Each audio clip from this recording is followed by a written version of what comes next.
सध्या विधानसभेचे पडघम वाजू लागले आहेत। महाराष्ट्राची विधानसभा निवडणूक पुढे ढकलण्यात आली असली तरी इच्छुक उमेदवार आपल्या परीनं विधानसभा क्षेत्रासाठी गाठीभेटी देऊन सर्वसामान्यांपर्यंत जाण्याचा प्रयत्न करत असल्याचं दिसून येत आहे। त्यामध्ये आष्टी मतदारसंघात राष्ट्रवादी काँग्रेस शरद पवार गटाचे उच्च विभूषित इच्छुक उमेदवार ॲडव्होकेट नरसिंगराव जाधव यांनी आष्टी मतदारसंघ पिंजून काढला असून आज दिनांक 28 ऑगस्ट बुधवार रोजी पाटोदा येथील राष्ट्रवादी काँग्रेस शरद पवार गटाच्या संपर्क कार्यालयात पत्रकार परिषद घेऊन आगामी निवडणुकीसंदर्भात आपले विजन सादर करत आष्टी मतदारसंघात झालेल्या निकृष्ट दर्जाचं काम, मतदारसंघातील तरुणांसाठी उद्योगांकडे दुर्लक्ष, अधिकाऱ्यांवर लोकप्रतिनिधींचे अंकुश नसणे, मराठा योद्धा मनोज जरांगे पाटील यांचा लढा सध्या सुरू असलेल्या रेवडी योजना आदी प्रश्नांवर भाष्य केलं।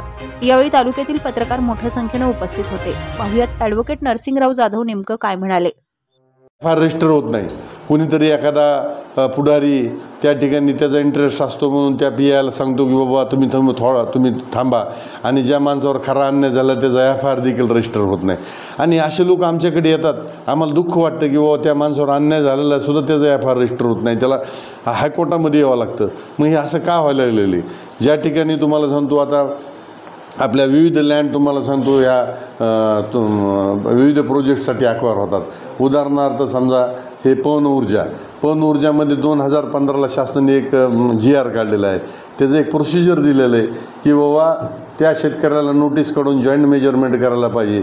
त्यानंतर त्यांनी एक कमिटी केली, तालुक्याच्या लेवलची जिल्हा कमिटी केली, त्या कमिटीने व्हॅल्युएशन काढून, परंतु आज सर्रासपणे आपल्या तालुक्यामध्ये त्या शेतकऱ्याला कुठलीही नोटीस नाही आणि ह्यांच्या मनमानी भावाने हे रेट ठरवितात आणि हे पुढारी त्यांचे बगल बच्चे आणि हे अधिकारी मिळून त्या ठिकाणी त्या शेतकऱ्याच्या घरी ते माणसाला पाठवतात। त्याची जर खरी ₹1 किंमत असेल तर त्याला सांगतात तुला ₹20 तिथं किंमत आहे, आणि मग आपले गोरगरीब लोक बिचारे चला ह्या नेत्याकडे जाऊ त्याच्याकडे जाऊ, ते म्हणतो तुला मी ₹50 मिळून देतो, मुळातच त्याची ₹100 किंमत असते।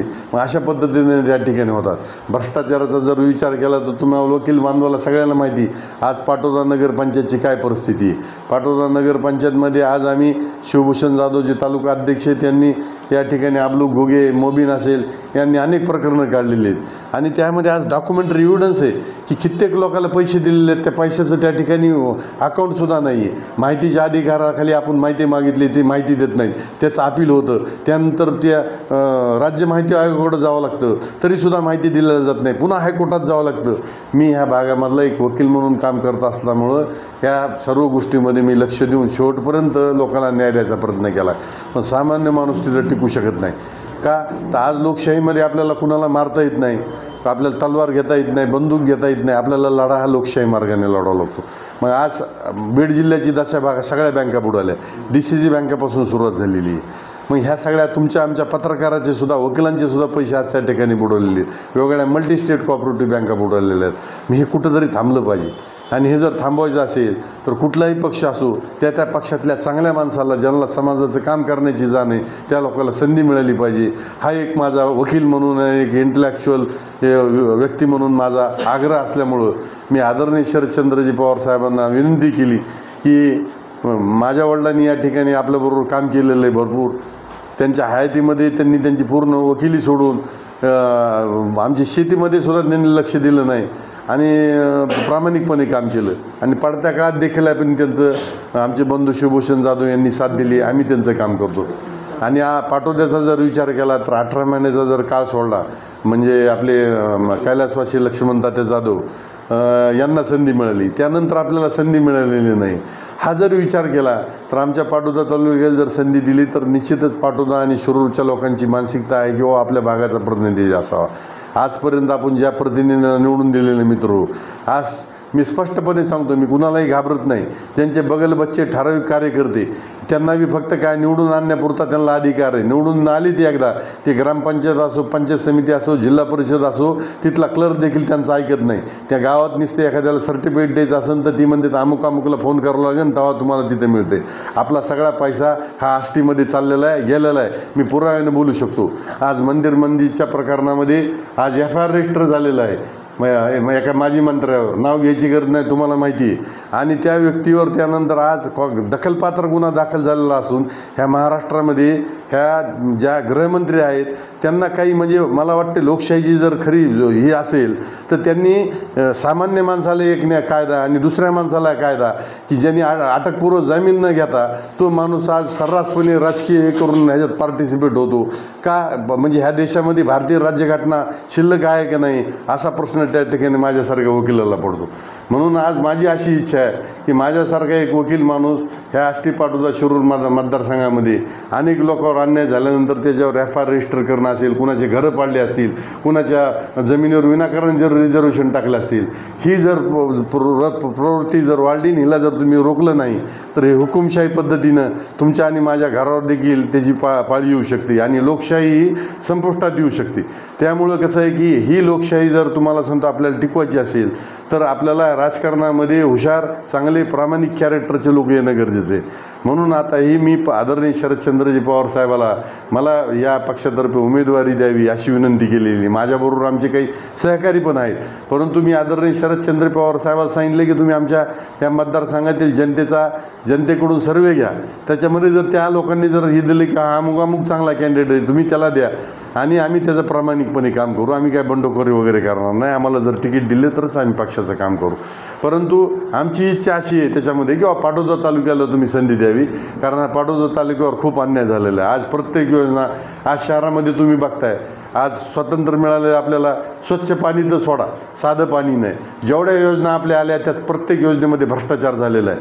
शिवाजीनगरची हे असो अबलू घोगी त्यासाठी लढत आहेत आणि जे लोक लढत आहेत त्यांच्यावर हल्ले होत आहेत. आज लोक आम्ही एखादी चांगली गोष्ट टाकली, कालचंच उदाहरण जून महिन्यामध्ये बातमी आली, कार्यसम्राट अमुक यांनी अत्यंत चांगली मशिनरी वापरून या ठिकाणी पूल केलेला आहे आणि पहिल्याच पावसामध्ये त्याचे कठडे बिठडे ते पूल सगळे वाहून गेलेले आपण पाहतोय.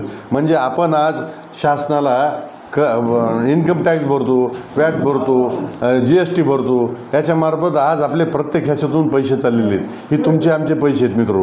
ह्याच्यावर म्हणून माझे पत्रकार बंधूंना माझी विनंती मित्रो की मी धनदांडगा माणूस नाही आहे, परंतु माझ्याकडे बुद्धिमत्ता जरूर आहे. इलेक्शन लढवण्यासाठी लागणारा जो फंड्स आहे, तुमच्या माझ्यासारखे मित्र देखील मला मदत करतील. मी कुठेही कमी पडणार नाही.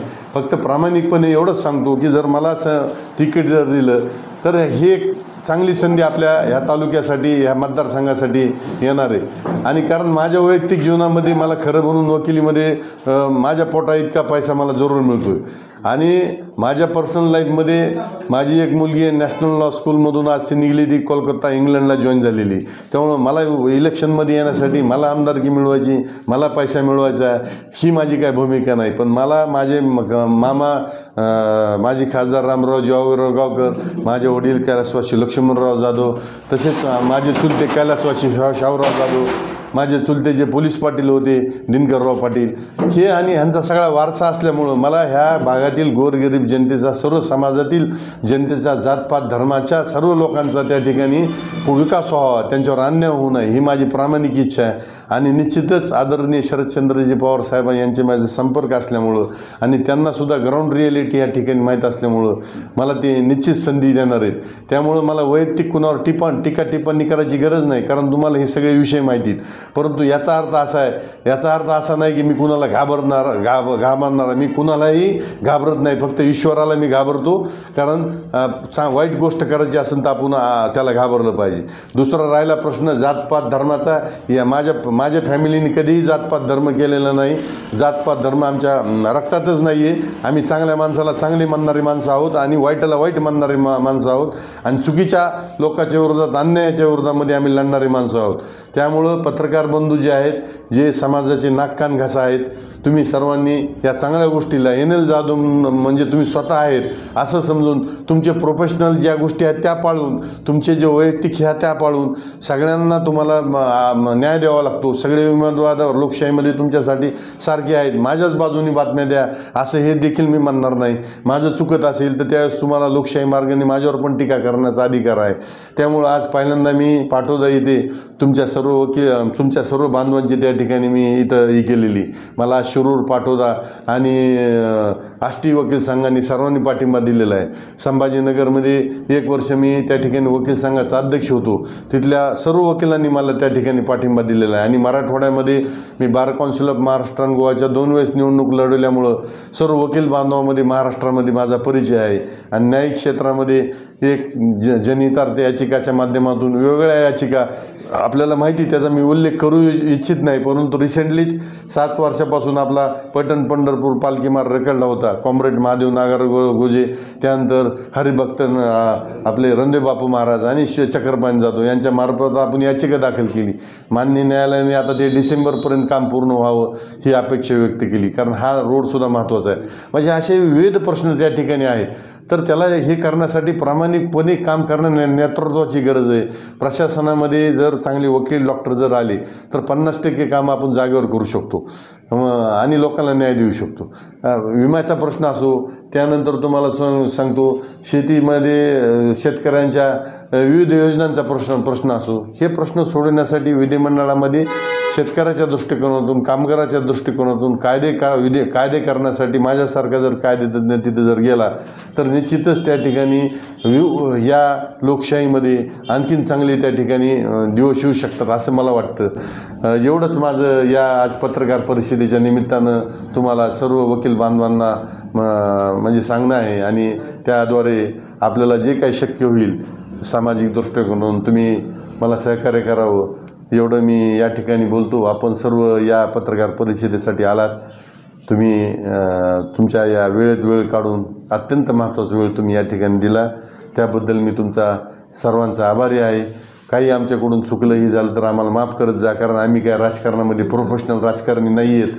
आम्हाला अनुभव कमी असू शकतो, परंतु तुमच्यासारखे मार्गदर्शक पत्रकार, वकील, डॉक्टर, इंजिनियर हे सर्व मला मार्गदर्शन करतात. तुम्हीसुद्धा मला चांगल्या गोष्टीसाठी मार्गदर्शन केलं तर मला निश्चितच आवडेल. माझ्या चुका ज्या ठिकाणी होत असतील त्या ठिकाणी तुम्ही मार्गदर्शन करावा एवढंच या ठिकाणी बोलतो आणि मी थांबतो. हा याच्यामध्ये माझं असं मत आहे की आता तुम्ही मी त्याच्यावर पुढे जाऊन स्पष्टच बोलतो की आज महाराष्ट्रामध्ये म्हणण्यापेक्षा महाराष्ट्रात आणि जास्तीत जास्त मराठवाड्यामध्ये हा जो मराठा रिझर्वेशनचा जो प्रश्न आहे हा प्रश्न त्या ठिकाणी उपस्थित झाला.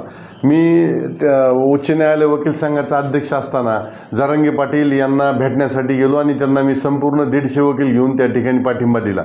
तर त्याबद्दल माझी अशी भूमिका अशी आहे की मुळात रिझर्वेशन ही जी आहे हा हक्क नसून ही एक सवलत आहे. सर्व समाजातील आपले बंधू एका फुटिंग म्हणजे एका लेवलमध्ये राहावेत, समानतेवर राहावेत, म्हणून भारतीय राज्यघटनेने ही आपल्याला एक सवलत दिलेली आहे. म्हणून डॉक्टर बाबासाहेब आंबेडकरांनी सुरुवातीला हे जे रिझर्वेशन आहे ते 10 वर्षासाठी ठेवलं होतं, परंतु ते काळानुरूप त्या समाजाचा विकास झाला नाही म्हणून त्या गव्हर्नमेंटनी ते परत वाढवलं. आता राहिला विषय काय की आज मराठवाड्यामध्ये मराठा समाजाने किंवा महाराष्ट्रामध्ये मराठा समाज हा रिझर्वेशन का मागायला लागला. तर मराठवाडा आणि पश्चिम महाराष्ट्र ह्याचं एक मला थोडं त्याच्यामध्ये थोडा फरक जाणवतो, एक वकील म्हणून आणि एक अभ्यासक म्हणून. तो फरक असा जाणवतो की पूर्वी एक कॉमन ग्राउंड काय आहे की पूर्वी जमीन होत्या आणि जमीन ही उपजीविकाचे साधन होतं. मराठा समाज असो, माळी समाज असो किंवा ओबीसी ज्यांच्याकडे त्यावेळेस जमीन होत्या आणि हे हळूहळू कमी होत गेलं. भाऊ वाढत गेले, त्यानंतर लोकसंख्या वाढत गेली आणि जे तुकडे पडत गेले. त्यामुळं काय झालं की 4 भावाचे पुन्हा नंतर कुटुंब मोठं होत गेलं, त्याचं काही आज भागत नाही. पूर्वी काय होतं, आज शिक्षण आणि आरोग्य ह्या 2 गोष्टीला खूप आपल्याला खर्च लागतो.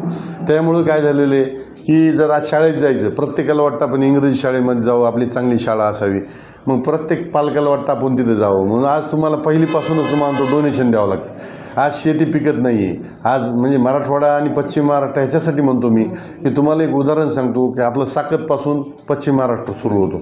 मला कधी असं 10 वर्षात आठवत नाही, तुम्ही पत्रकार बंधू आहेत तुम्हाला पण आठवत नसेल की साकतच्या किंवा एखाद्या जामखेड तालुक्यातल्या शेतकऱ्यांनी आत्महत्या केली असं मी सुद्धा कधी बातमी वाचली नाही.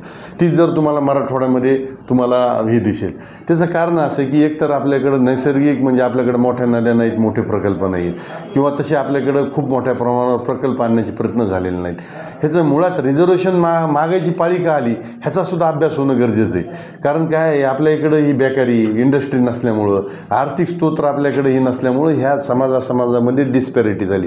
फॉर एक्झाम्पल आता मी आहे, माझी जमीन पूर्वी आमचे चुलते हे ते म्हणून आमची 60 एकर राहिली होती सिलिंगमध्ये. त्यानंतर चार भाऊ झाली 15-15 एकर, 15 चौक 60. आता आम्ही 3 जण भाऊ, आम्हाला किती आली 5-5 एकर जमीन आली. मग 5-5 एकरमध्ये आज जर मी इथं राहिलो असतो पाटोद्याला तर आम्ही 3 भावाचं ह्याच्यामध्ये होऊ शकलं नसतं. मी आज औरंगाबादला गेलो, मी तिथं वकील झालो, शिकलो.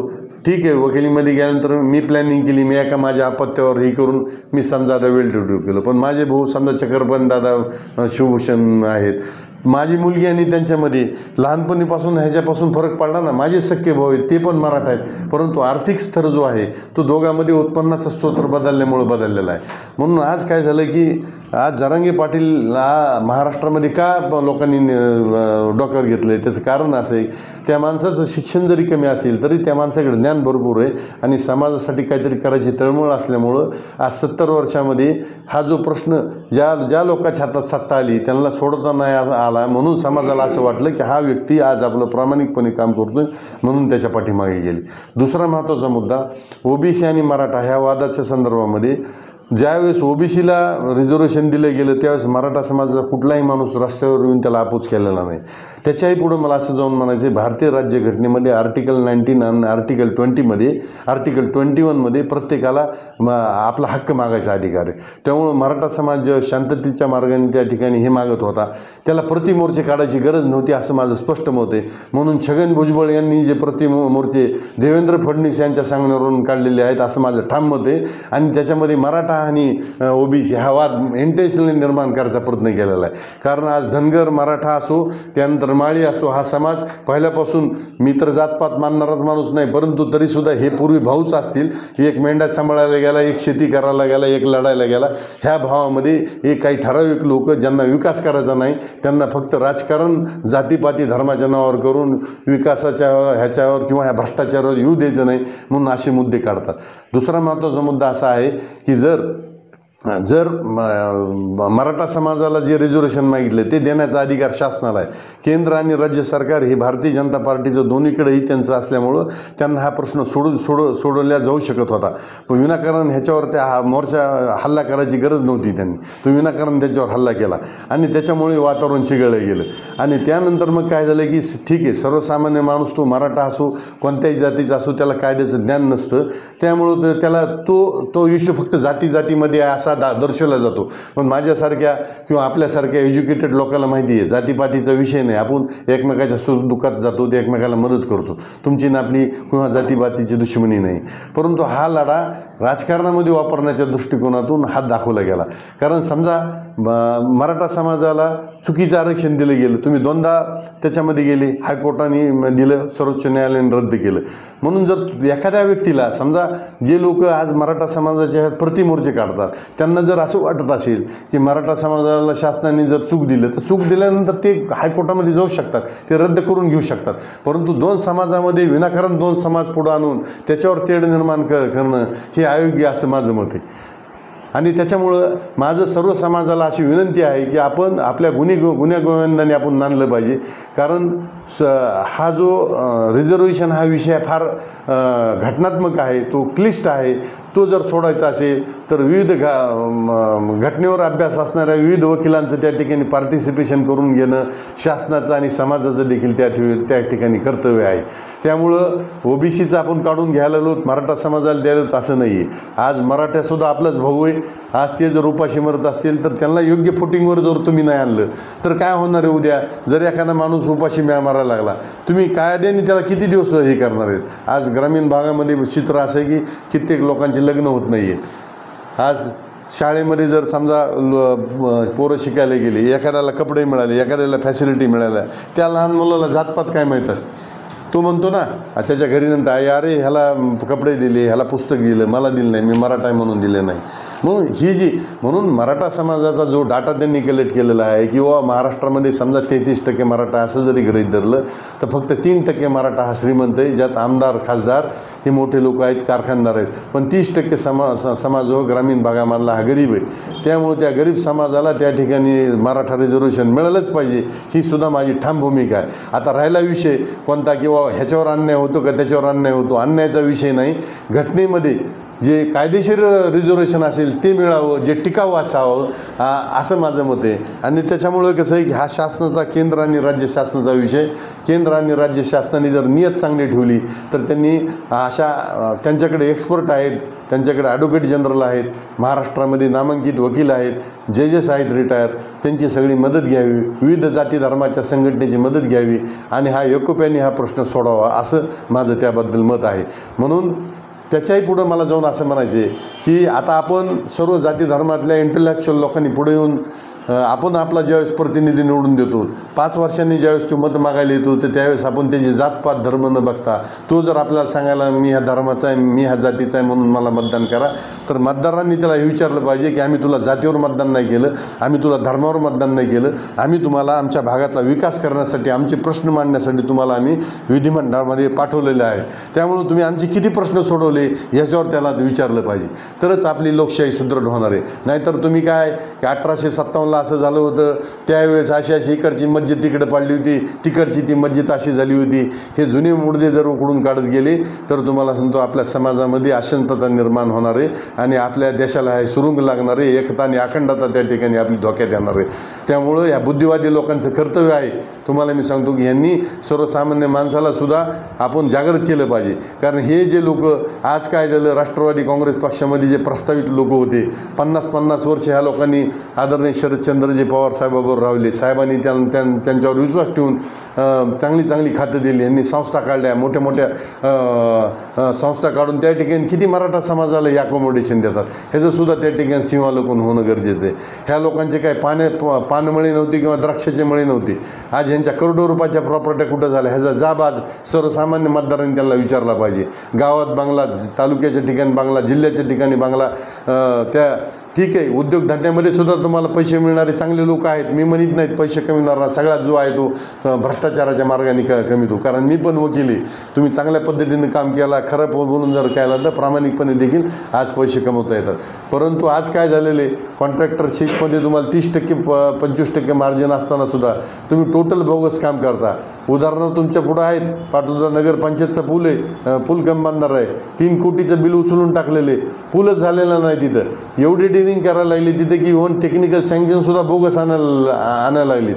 म्हणजे असे जर लोक तुम्ही निवडून द्यायला लागले, गुंड भ्रष्टाचारी लोक, तर ते समाजाचं हित काय पाहणार आहेत. एवढंच नाही तर नगरपंचायत पंचायत समित्या कशा पद्धतीने त्या ठिकाणी हे निवडून येतात, ग्रामपंचायतच्या लोकांना या ठिकाणी बोगस नोंदणी घेतात, ते बोगस मतदाराच्या याद्या करतात आणि त्याजवळ हे लोक निवडून देतात. आज मी मतदारसंघामध्ये फिरतोय, 5टी मतदारसंघात टोटल दहशत आहे. लोकांच्या मनात ते बदल करायचं पण लोक बोलू शकत नाहीत.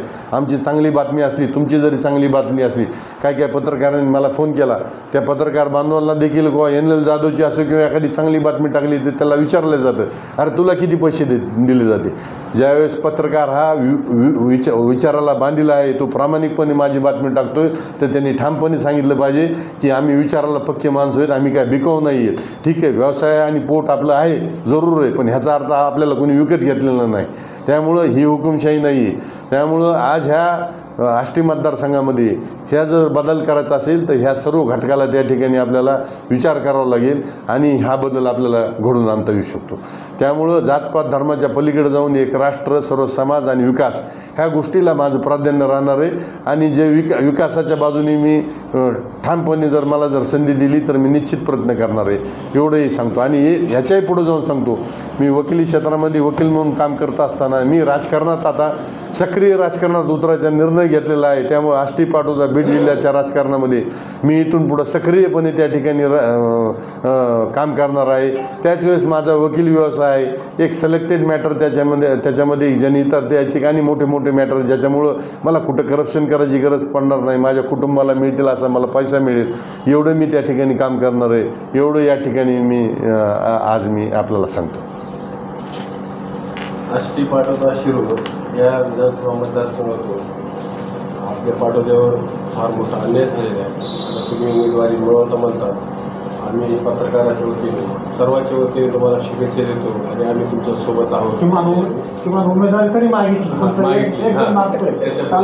आणि दुसरी एक गोष्ट अशी आहे की आष्टी, पाटोदा आणि शिरूर हा विधानसभा मतदारसंघ बीड जिल्ह्यातून सर्वात मोठा आहे. त्याच्यामध्ये कार्यकर्त्याची फळी तुम्ही आता समजा निवडणुकीला उभा राहायचं म्हणल्यावर प्रत्येक ठिकाणी कार्यकर्त्याची फळी निर्माण करणं गरजेचं आहे. त्या संदर्भात तुम्ही काय करता?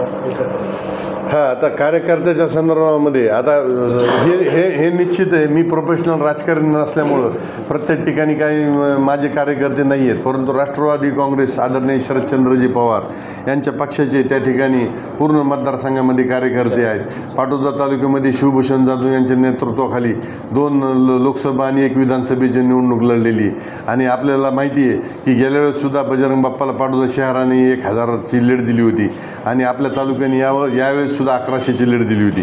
त्यामुळं मी आज या मतदारसंघामध्ये फिरत असताना जरी त्या ठिकाणी माझ्याकडं गडगंज किंवा असे मोठे इस्टॅब्लिश कार्यकर्ते नसले तरी सर्वसामान्य गोरगरीब कार्यकर्ते त्या ठिकाणी माझ्याबरोबर आहेत आणि पक्षाचे कार्यकर्ते आहेत. आणि लोकांची भावना अशी आहे की आज की स्वतःच ही निवडणूक आता लोकांनी हातात घेतलेली आहे. आणि माझ्या वडिलाचं बॅकग्राऊंड, माझे वडील सभापती होते इथं, त्यांनी मला चांगलं आठवतं की पंचायत समितीत 4 वर्ष उपसभापती होते, 1 वर्ष सभापती होते. आपण सिनियर आहेत, आपल्याला त्याचं ज्ञान आहे की ते पंचायत समितीमध्ये पायी जायचे आणि पूर्ण तालुक्यात दौरा करून पुन्हा आल्यानंतर पंचायत समितीच गाडी सोडायची.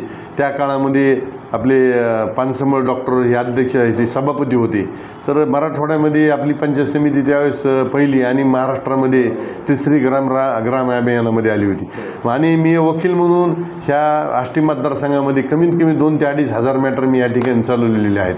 त्यामुळं या पक्षकारांच्या माध्यमातून किंवा माझे नातेवाईक भरपूर आहेत, मित्र कंपनी सर्व जाती धर्मामध्ये आहेत.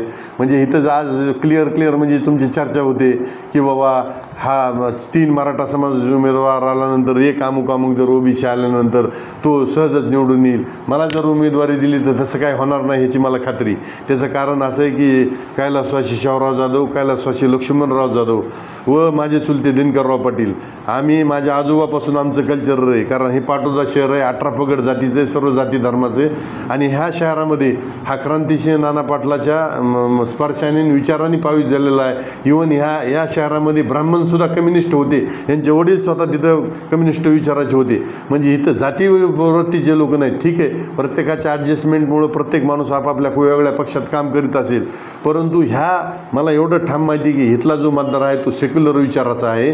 त्यामुळं ज्या व्यक्तीकडे काही एक व्हिजन आहे, जो व्यक्ती ह्या समाजाला विकास, संरक्षण आणि त्यानंतर त्याला वेळी काळ प्रसंगी मदत करण्याची जी भूमिका आहे घेणारा उमेदवार असेल तर मला खात्री याच्यामध्ये पाटोदा शिरूरच नाही तर पूर्ण आष्टी मतदारसंघामध्ये माझ्या बाबतीत जातीपातीचं राजकारण न होता मला सगळ्या ठिकाणी त्या ठिकाणी माझे काही समजा कार्यकर्ते जरी नसले तरी हे जे सामान्य कार्यकर्ते मिळून मला मदत करतील. फळी निर्माण करणं आणि फळी निर्माण करण्यासाठी मी आता स्वतंत्र फिरतोय, त्याच्यासाठी मी फिरतोय. तुमच्या पाठीचे पत्रकार म्हणून आणि माझी एक कार्यकर्ते म्हणून सुद्धा माझी एक टीम त्याच्यामध्ये आहे. आणि मी आता तसा प्रत्येक ह्याच्यामध्ये जाऊन एक ह्याचा सपोर्ट घेतो किंवा 50, 100, 200 मला सह्या द्या, तुम्हाला वाटत असेल मला साहेबांनी उमेदवारी द्यावी, तर मला चांगला रिस्पॉन्स त्या ठिकाणी भेटलेला आहे. माझे वकील बंधूसुद्धा सर्व जाती धर्माचे, त्यांनी सांगितलं की बाबा तुम्हाला जर दिली, कारण आमच्या वकिलांचे सुद्धा प्रश्न आहेत. आज महाराष्ट्रातल्या वकिलाला म्हणजे आता 12 जिल्ह्यात ज्युरिडिक्शन आहे आमचं. त्यांना असं वाटतं की NL जाधव जर तिकीट दिलं तर आम्हाला आमच्या वकिलांचे प्रश्न आहेत. आमच्या ॲडव्होकेट प्रोटेक्शन ॲक्टची आमची मागणी आहे, पुन्हा ॲडव्होकेट्सला स्टायपंडची मागणी आहे. मग माझ्याद्वारे जर त्या ठिकाणी जर एंट्री मिळाली तर त्यांचीसुद्धा इच्छा आहे की इव्हन मला जवळजवळ 200-300 वकिलांनी जर मला तिकीट मिळालं आपल्या मतदारसंघात स्वतःच्या गाडीने खर्च करून इथे येऊन ते प्रचार करणार, अशा पद्धतीने त्यांनी मला हे केलेलं आहे. त्यामुळं माझा प्रयत्न प्रत्येक गावामध्ये जाऊन आपल्या विचाराचे अजून काही नवीन कार्यकर्ते उभा करून त्यांची फळी निर्माण करण्याचा निश्चितच माझा त्या ठिकाणी प्रयत्न चालू आहे आणि तो राहणार आहे. तुम्ही सांगितलं ते सगळं जवळपास 90% सगळ्यांना माहिती. हो. आता तुम्ही उमेदवारी अर्जाची जी मागणी तुम्ही पर्सनल जाऊन केली, हां, तर त्याला साहेबांनी रिस्पॉन्स दिला असं तुमचं मत. हां, पण जर समजा मतदानाचा विचार केला, हां, मतदारसंख्येचा. हो. तर आष्टी सोडून पाटोद्याला साहेब तिकीट देण्याची मानसिकता आहे. हां, तर मी त्याचं तुम्हाला मी सांगतो, कारण मी तुम्ही सगळे माझे बंधू आहेत आणि मला खोटं बोलायचा विषय नाही. त्याचं कारण असं आहे की लोकसभेची निवडणूक झाल्यानंतर मी आणि आमचे मित्र राम खाडे ज्यांनी ह्या आष्टी मतदारसंघामध्ये मंदिर आणि मस्जिदच्या जमिनी संदर्भामध्ये एक ऑफेन्स रजिस्टर त्यांच्याद्वारे झाला आहे, ते मी त्यांचा वकील आहे. तर पवार साहेबाला भेटायला गेल्यानंतर, कारण आम्ही नेहमी जातो आणि साहेबांनी स्वतः विचारलं की बाबा आता आष्टी मतदारसंघामध्ये कुणाला तिकीट द्यायचं. तर स्वतः राम खाडे यांनी असं म्हणले की बाबा साहेब OBCमध्ये द्यायचं असेल तर मी इच्छुक आहे आणि तुम्हाला ओपन होऊन द्यायचं असेल तर NL जाधव साहेबांना द्यावं. त्यानंतर ठीक आहे साहेब म्हणले तुम्ही जो हे अर्ज वगैरे आहे तुम्ही योग्य त्या ह्याच्याकडं म्हणजे प्रदेशाध्यक्षाकडे वगैरे द्या. त्यानंतर मी दुसऱ्यांदा साहेबांना दिल्लीला भेटायला गेलो आणि दिल्लीला भेटायला गेल्यानंतर मी साहेबांना अशी वस्तुस्थिती सांगितली की बाबा साहेब तुमच्या आशीर्वादाने 18 महिन्यासाठी कैलासवासी लक्ष्मणतात्या जाधव यावेळेस आमदार झाले होते. शिरूर पाटोदा मतदारसंघामध्ये तुम्ही जर मला तिकीट दिलं तर ही जी मी सांगितलेलं हे सगळं त्या ठिकाणी होऊ शकतं. तर पवारसाहेबांनी मला बाकी काही WH क्वेश्चन न विचारता स्पष्ट सांगितलं तुम्ही आत्तापर्यंत अर्ज का दिलेला नाही, त्यामुळे तुम्ही 27 तारखेला जेव्हा आदरणीय जयंत पाटील बीडला येणार आहेत त्यावेळेस तुम्ही तिथं अर्ज द्या. आणि मग मी ताबडतोब त्यांना अर्ज दिला. त्यानंतर आमचे जे काही सहकारी आहेत, जे आता नवीन आमच्या पक्षामधले महबूबभाई असतील, राम खाडे असतील किंवा आणखीन 1-2 तिघे असतील, आम्ही आमचे प्रदेशाध्यक्ष जयंत पाटील यांना औरंगाबादला भेटलो. आम्ही त्यांना विनंती केली की साहेब आम्ही नवीन लोक आहोत, तुम्ही आमच्या नवीन लोकांचा सर्वे करा आणि त्या सर्वेमध्ये ज्या मतदारामधून चांगला सर्वे येईल तुम्ही त्याला तिकीट द्या, मलाच द्या असं आमचं काही म्हणणं नाही आहे. आणि तुम्ही ज्याला द्याल तिकीट त्याचं आम्ही काम करू, अशी भूमिका आम्ही पक्षाकडे मांडलेली. त्यामुळं आज पक्षाकडून जे काही नावं आलेले आहेत 4-5 तर ते कुणाचे आले तर आम्हालासुद्धा त्याची काही खात्री नाही, म्हणजे माहिती नाही, पण आमचे नाव त्याच्यामध्ये निश्चित आहेत त्या सर्वेमध्ये. पत्रकार म्हणून तुम्हाला पण माहीत असेल. आणि तो सर्वे जर इलेक्टिव्ह मेरिटवर जर चांगला गेला मला देतील, आणखीन कुणाचा चांगला गेला तर त्याला देतील. परंतु पक्ष आदरणीय शरदचंद्रजी पवार साहेब ज्याला त्याला तिकीट देतील त्याचा मी प्रचार करणार आहे. मी काय बंडखोरी वगैरे काय करणार. तुम्ही तुमची बंडखोरी होणार नाही याची दक्षता पाळली. हो, पण आष्टीतून जर तुम्हाला तिकीट मिळतं आष्टीतून बंडखोरी होईल. हां, नाही आष्टीतून काय माहिती काय माझ्या पक्षातून होणार नाही, म्हणजे आदरणीय शरदचंद्रजी पवार साहेब यांच्याकडून जे, कारण आम्ही सगळे नौखेच उमेदवार आहेत. आमच्या नौखे उमेदवारापैकी कुणी आजी माजी नाही, कुणी करोडोपती नाही, एक्सेप्ट दरेकर नाना सोडले तर. पण दरेकर नाना बी बिचारी काय करोडोपती नाहीत. त्यांनी प्रामाणिकपणे समजा साहेबाचं काम केले, त्यांचा अधिकार आहे मागायचा, प्रत्येक महबूबबाईचा अधिकार आहे. कारण महबूबबाईंनी सुद्धा आज महाराष्ट्रामध्ये मुस्लिम समाजाने खूप साथ दिलेली. समजा साहेबाला वाटलं त्यांचं इलेक्टोरल मेरिट आहे त्यांना पण देऊ शकतात साहेब, किंवा साहेबाला वाटलं की आपल्याला मुस्लिमला प्रतिनिधी द्यायचं आहे म्हणून आमचा पक्ष विधान परिषदेवर त्यांना संधी देऊ शकतात, किंवा त्यांनी नाही दिली तरी आम्ही सुद्धा त्यांना म्हणू शकतो की द्या, आम्ही हक्काने म्हणू.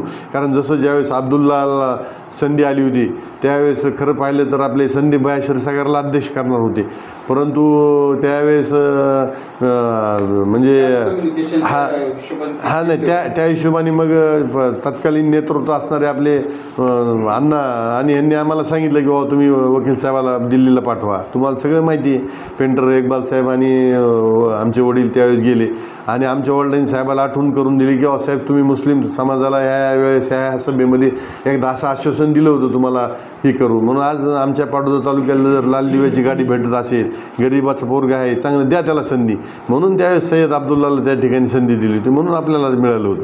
म्हणून काय म्हणून आज आमची अशी भूमिका आहे, आम्ही तर काय पवार साहेबाचे एकनिष्ठ पाईक आहेत. उद्या दगडाला जरी दिलं, म्हणजे म्हणण्याचा अर्थ एक अतिशक्ती ती तसं बोलणं, पण ते ज्या उमेदवाराला देतील त्याचं आम्ही करणार आहे. त्यामुळे आमच्या पार्टीमध्ये आदरणीय शरदचंद्रजी पवार पक्षाच्या पार्टीमध्ये कुणीही बंडखोरी करणार नाही. आम्ही एकत्रच एकमेकाला साथ देऊन त्या ठिकाणी निवडणुकीला सामोरे जाणार आहेत.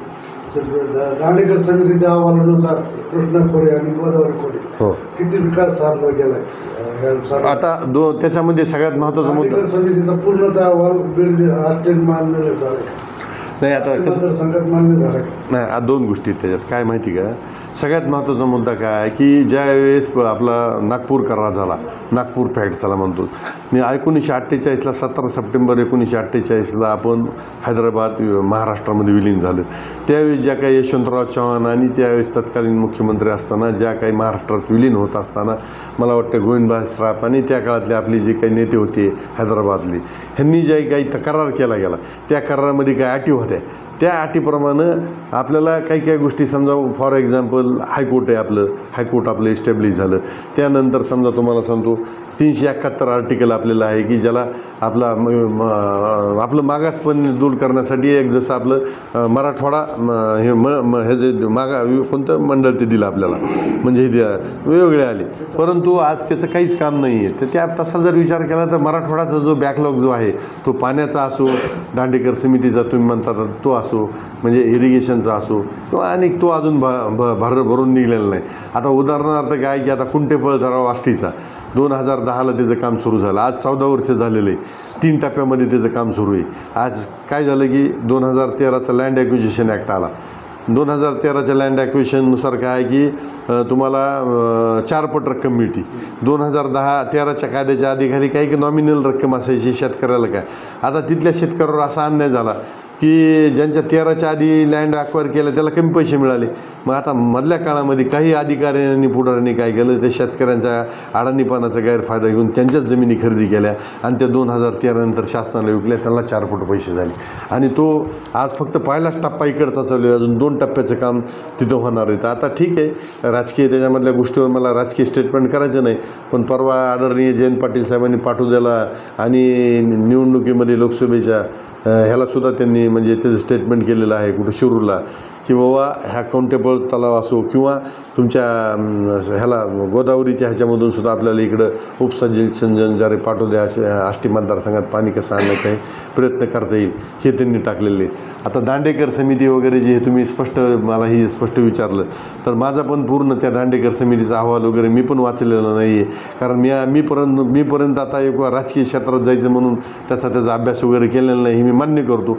पण पुढच्या वेळेस आता राजकारणात पडत असताना मला पण ह्याचा सगळा अभ्यास करावा लागेल. आणि आपल्या भारतीय राज्यघटनेने जे आपल्याला 371 आर्टिकल दिलेलं आहे मराठवाड्यासकट बीड जिल्हा व आपल्या आष्टी मतदारसंघामध्ये जे काय राहिलेलं आपल्याला आहे जे काय करता येईल. मला जर पवार साहेबांनी संधी जर दिली तर या भागाचा प्रतिनिधी म्हणून जर मी निवडून आलो तर निश्चितच हे प्रश्न मी सोडवण्यासाठी प्रयत्न करीन. महायुतीच्या निर्णयानुसार रनिंग आमदार त्यांना उमेदवार दिलंच आहे ना हो. आदेश, तर वाला जसं उफाळणं ही तुतारी जर दुसरी काय हातात केली ज्या पूर्वीच्या आहेत तर तुम्ही काय तुमची भूमिका काय आहे? मुळात माझ्या सृष्टीवर ह्याच्यावर आमच्या सर्व ज्या आमच्या इच्छुक उमेदवाराचा विश्वास आहे की आदरणीय शरदचंद्रजी पवार हे आयात उमेदवार घेणार नाहीत आमच्या पक्षामध्ये. कारण आयात उमेदवार घेणार नाहीत म्हणजे एकतर त्यांनी नवीन उमेदवाराला संधीचे ठामपणे सांगितलं आहे. आणि दुसरा महत्त्वाचा मुद्दा आहे, आम्ही जरी पक्षाबरोबर एकनिष्ठ राहिलो तरी माझं असं परसेप्शन आहे किंवा मला असं वाटतं की जनताच्या मुळात जुन्या लोकांनी म्हणजे आता फॉर एक्झाम्पल लोकांची भावना मला ओळखता येतात. तुम्ही पण पत्रकार आहेत, म्हणजे समजा आपण आपल्या घरातलं एकदा फर्निचर जुनं झालं आहे म्हणून काढून टाकायचं ठरवलं आहे जनतेने, तर त्या फर्निचरचा विचार परत काय होणार नाही. आता नवीनच फर्निचर आणायची जनतेच्या डोक्यात आहे. त्याच्यामध्ये चांगलं कोणतं फर्निचर असेल तर पक्षाला त्याचाच विचार करावा लागेल. आयात जर उमेदवार आणली तर मला वाटत नाही की ते सक्सेस होतील. मग सध्या ते गाव भेटीजवळ झाले. हो, शरद पवारच्या पक्षावर एकही शब्द अद्याप आलेला नाही. हां नाही, अच्छा आतापर्यंत हां नाही पहिलं तर टीका करत होते उघडून, पण अद्याप टीकाचा शब्द नाही. त्यात 2 गोष्टीत तसं नाही आहे. कसं आहे माहिती का, शरद पवार साहेबांच्या ह्याच्यावर टीका करणे ह्या 2 भाग आहेत की काही लोकांना पवार साहेबावर टीका करत असताना प्रसिद्धी मिळते, त्यामुळं काही लोक पवार साहेबावर टीका करतात. आणि बीड जिल्ह्याचं जर उदाहरण गेलं असेल तर तुम्हाला मी सांगतो, आदरणीय कैलासवासी गोपीनाथराव मुंडे जे आपले नेते होते आपल्या भागाचं, त्यांनी म्हणजे महाराष्ट्रात नाही देशात नाव गाजवलं. तर माझा असं स्पष्ट आरोप आहे की ज्या आपल्या बीड जिल्ह्यामध्ये प्रस्थापित नेते होते ते संधुसाधी नेते होते. माझ्या वडिलांनंतर आमची दुसरी जनरेशन आहे, ज्या पक्षामध्ये भारतीय जनता पार्टी असो किंवा राष्ट्रवादी काँग्रेस पार्टी असो, जी सेकंड अँड थर्ड जनरेशन आहे ती काम करणारी, ती प्रामाणिकपणे काम करणारी जनता, त्यांना कधीच संधी मिळालेली नाही. हे प्रस्थापित लोकांनी जिकडून तिकडं कोलांटे उड्या मारून त्यांनी फक्त स्वतःच्या घरामध्ये सत्ता टिकवलेली. त्यामुळं आज बीड जिल्ह्यातली जनता इतकी ही झालेली, त्यांनी ठरवलेले कोणत्याच घराने शाहीला आता जास्त हे करायचं नाही. आता अपवादात्मक त्यांचे जे बेनिफिशियरी असतील, त्यांचे बगल बच्चे असतील, जे त्यांच्यामुळे सत्तेवर बसलेले असतील, ते मात्र त्यांच्याबरोबर 100% राहू शकतात. कारण काय, त्यांच्याकडे पैसा आहे, धनसंपत्ती आहे. पुन्हा त्यांचे जर कामं नाही केली तर ती अडकू शकतात. त्यांच्याकडे ताकद आहे. हे आमच्याकडे ती ताकद नाही. आम्ही म्हणजे प्रामाणिकपणे जनतेच्या विचारावर, पक्षाच्या ताकदीवर आम्ही जाणारे नवीन उमेदवार आहेत. आम्ही एक अजेंडा दिलेला आहे, एक विचार दिलेला आहे. आता जनतेने हा लोकसभेला स्वीकारलेला आहे आणि फक्त बीड जिल्ह्यातच नाही तर महाराष्ट्रामध्ये हा स्वीकारलेला आहे. सामान्य गोरगरीब उमेदवार देखील त्या ठिकाणी निवडून आलेले आहेत. म्हणून मला असा विश्वास वाटतो की निश्चितच ह्या वेळेससुद्धा जनता, कारण प्रत्येक घराघरामध्ये कुठल्याही समाजाचा व्यक्ती असो, ग्रॅज्युएट, डबल ग्रॅज्युएट लोक झालेले आहेत आणि त्यांना आज ह्या व्हॉट्सअप, मीडिया, ह्या सगळ्या माध्यमातून चांगलं वाईट हे कळते. भारतीय राज्यघटना टिकवण्याचे, त्याचे डॉक्टर बाबासाहेब आंबेडकरांचे विचार टिकवण्यासाठी वेगवेगळ्या मुद्द्यावर जनता आज सेक्युलर पक्ष आदरणीय शरदचंद्रजी पवार यांच्या विचारावर ठाम आहे. म्हणूनच आदरणीय शरदचंद्रजी पवार साहेबांनी आज 10 पैकी 8 कॅन्डिडेट निवडून आणले, ही जनतेच्या जीवावर निवडून आणलेली आहेत. त्यामुळे मला असा ठाम विश्वास आहे की आदरणीय शरदचंद्रजी पवार निश्चितच यावेळेस उबाटा आणि त्यानंतर काँग्रेस पक्ष यांच्या सर्वांच्या ह्या सहमतीने निश्चितच परिवर्तन करतील आणि हे जातीवादी भारतीय जनता पार्टी व त्यांचं हे युतीचं सरकार आहे निश्चित नेस्तनाबूत झाल्याशिवाय राहणार नाही, अशी माझी खात्री आहे. त्यामुळं करमाळ्याची ह्याची मी तुलना करू शकत नाही. त्याचं कारण काय, तिकडच्या पश्चिम महाराष्ट्रामध्ये आणि इकडच्या ह्याच्यामध्ये विकासामध्ये फरक आहे. पश्चिम महाराष्ट्रातले नेते जे आहेत ना ते कोंबड्या पाळतात, अंडे खातात. आपल्या इकडले नेते जे आहेत ना ते कोंबड्याच मारून टाकतात. त्याच्यामुळं कसं आहे, त्यांची ह्याची मी तुलना करू शकत नाही. पाळलेली अशा पद्धतीने लोकशाहीला घातक आहे. कारण तुम्हाला मी माझ्या वडिलाचं उदाहरण दिलं आहे की माझ्या वडिलांनी 600 रुपयात पंचायत समितीचं इलेक्शन लढलं होतं. पायी फिरत होते, त्यांच्याकडे गाडीत छत्री घेऊन. आणि मी पाहिलेलं आहे किंवा मी नशीबवान किंवा आमच्या पाडोद्याचे जे तुम्ही सर्व आपण नशीबवान आहोत की ह्या पाडोदा शहराला क्रांतिसिंह नाना पाटलासारख्या विचारांचे लोक आज लाभले आणि आज वेगवेगळे कम्युनिस्ट नागरगोजे असो, राजाभाऊ देशमुख असो, इक्बाल पेंटर असो, तुम्हाला जो आज हे लोक जिवंत आहेत वेगवेगळ्या. म्हणजे मला अजून मी इतकं म्हणजे आज स्पिरिट आहे. मी आज बीड जिल्ह्यातून पाटोदासारख्या एक जिल्हा परिषदच्या शाळेतून शिकून मी मुंबई उच्च न्यायालय, औरंगाबाद खंडपीठामध्ये गेलो. जिथं सगळं असलं की ते इंग्रजीमध्ये सगळं चालतं. परंतु हा वारसा आपल्याकडं लढायचा असल्यामुळं कुठल्याही परिस्थितीमध्ये जिंकायचं. आज हायकोर्टाचा त्या ठिकाणी मी जॉईंट सेक्रेटरी, अध्यक्ष आणि एक चांगल्या प्रकारे मी स्वतःला लय मोठा नामांकित वकील म्हणणं चुकीचं आहे. परंतु एक ठीक आहे, तुमच्या दृष्टिकोनातून मी एक चांगली त्या ठिकाणी काम केले. ही कशामुळं होतं, ह्या संस्काराचा विषय.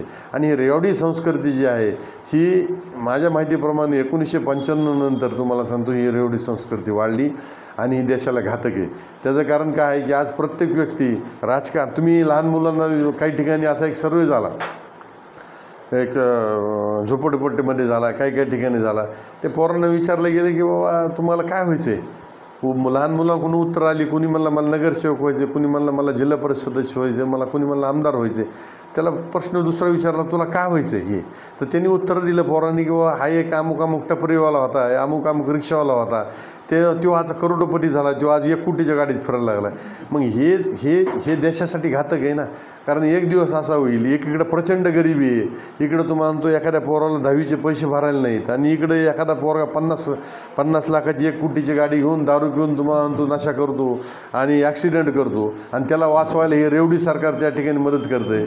आणि अशा पद्धतीने जर व्हायला ती संस्कृती म्हणजे बिघडल्या जाणार आहे ना. आणि आज डॉक्टर बाबासाहेब आंबेडकरांनी भारतीय राज्यघटना दिली, त्याचा मागचा उद्देश काय होता. बाबासाहेब त्या काय म्हणाले की ही आपली परिपूर्ण घटना आहे राज्यघटना, परंतु ही चुकीच्या लोकांच्या हातामध्ये जर गेली आणि त्याचं जर चुकीचं इम्प्लिमेंटेशन जर झालं तर ही घटनेचा दोष असणार नाही, त्याला आपण मतदारसुद्धा जबाबदार आहेत. त्याचं कारण असं आहे, आता तुम्ही रेवडी संस्कृतीचा विषय काढला. आज पाटोदा शहरामध्ये जेवढे 2-3 वेळेस इलेक्शन झालं नगरपंचायतमध्ये, मी स्वतः पाहिलेले की एका वॉर्डामध्ये जर 5 लोक उभं राहिले तर मतदार देखील 5 कॅन्डिडेटकडून पैसे घेतात आणि मतदान करतात. म्हणजे this is a degradation of the morality of the people of this country and this has to be stopped and it has to be stopped by the people. म्हणून स्वतः लोकांनी आज जे परिवर्तन केलं आहे लोकसभेला, ते परिवर्तन करण्यासाठी लोकांनीच पुढं आलं पाहिजे. लोकांनी आपल्याला स्वतःला विकलं नाही पाहिजे, आपलं मतदान विकलं नाही पाहिजे. आपण फक्त डॉक्टर बाबासाहेब आंबेडकर, छत्रपती शिवाजी महाराज, महात्मा ज्योतिबा फुले यांचं नाव घेऊन चालणार नाही, तर आपल्या त्यांच्या विचारासाठी स्वतःसुद्धा आपल्या आचरणामध्ये तितका प्रामाणिकपणा आणावा लागेल आणि मतदारांनी सुद्धा तसं जागलं पाहिजे. आमच्या वडिलाच्या काळामध्ये ज्यावेळेस लोक असे होते, शब्द जर दिला तर शब्दच पाळत होते. ते बदलत नव्हते. आज परिस्थिती काही मतदार लगी म्हणजे मी असं पाहिलं आहे की जर एखादा उमेदवार गेला आणि तो म्हणला काय की सासऱ्याकडे जर पैसे द्यायला गेला 5 जणांचे तर सुनबाई इकडून खुनी होती, नाही त्याच्याकडे देऊ नका पैसे, माझ्याकडे पैसे द्या. म्हणजे ही तुम्हाला सुद्धा माहिती. मग हे जशी प्रजा तसा राजा. तुम्हाला आता ही मी प्रयत्न करतोय, उद्या मला लोकांनी नाही निवडून दिलं, मी कशाला नाराज होऊ? माझं तर चांगलं चाललंय बाबा, मला काय, मी एक प्रयत्न करायला लागलो लोकशाहीमध्ये, माझ्या पक्षामध्ये, ह्या लोकशाहीमध्ये एक चांगले माणसं यावेत, ही सिस्टीम जागावी. नुसतं बोलून चालणार नाही ना, प्रयत्न करावा लागेल ना. मी औरंगाबादलाच राहील, प्रयत्न करणार नाही तर आज मला त्रास होणार आहे, मी पळणार आहे, मला माहिती आहे. जी हे सगळं आर्थिक भुर्दंड होणार आहे, प्रत्येक लोकांना कन्व्हिन्स करावं लागणार आहे, पण कोणतरी लोकशाहीमध्ये यावं लागेल ना पुढं आपल्याला.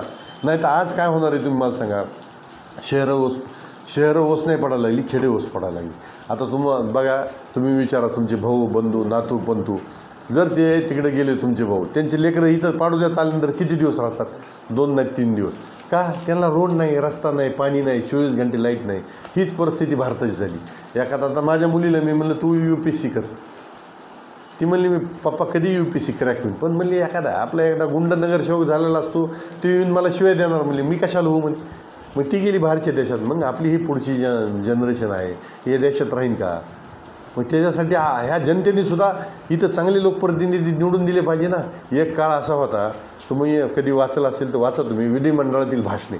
त्यावेळेस सर्व जाती धर्माचे सगळे लेखक, तुम्हाला सांगतो पत्रकार, तुम्हाला सांगतो प्राध्यापक व इंजिनियर, वकील, डॉक्टर, हे लोक त्यावेळेस जायचे. आज तुम्हाला सांगतो सका पाटील असो, कॉम्रेड डांगे असो, त्यानंतर तुम्हाला तो भाई उद्धवराव पाटील असो, मी त्यांचं पूर्ण पुस्तक वाचलं आहे. काय सुंदर भाषण आहेत तुम्हाला सांगतो त्यांचे. आता त्या आज मिनिमम प्राईस कशी द्यावी शेतकऱ्याला, ह्याचं एक पूर्ण भाषण आहे उद्धवराव पाटलाचं तुम्हाला सांगतो. तर उद्धवराव पाटलांनी त्या तितके सुंदर लिहिलेलं आहे की मिनिमम प्राईस फिक्स करत असताना नवरा बायको दोघं शेतकरी, त्यांची मजुरी धरावी, त्यांचे लेकरं शाळेत जात असतील त्यांना लागणारा पुस्तकाचा खर्च धरावा, त्यांना लागणारा कपडा लत्ता त्याचा खर्च धरावा, कोळपणी नांगरणी खुरपणी ह्याचा खर्च धरावा, त्याच्या जनावराला लागणारा चारा त्याचा खर्च धरावा. त्यानंतर तुम्हाला सांगतो जी त्याच्यावर आपण समजा औषधं कीटकनाशके लागते त्याचाही धरावा, आणि त्यानंतर त्याची मिनिमम प्राईस काढावी. की आज एखाद्या रिपोर्टरला सुचत आहे का? कुणी ऐकलं का तुम्ही भाषण एखाद्याच तरी असं आत्तापर्यंत? नमस्कार, JS न्यूज चॅनेलला लाईक करा, सबस्क्राईब करा व बेल आयकॉन दाबायला विसरू नका.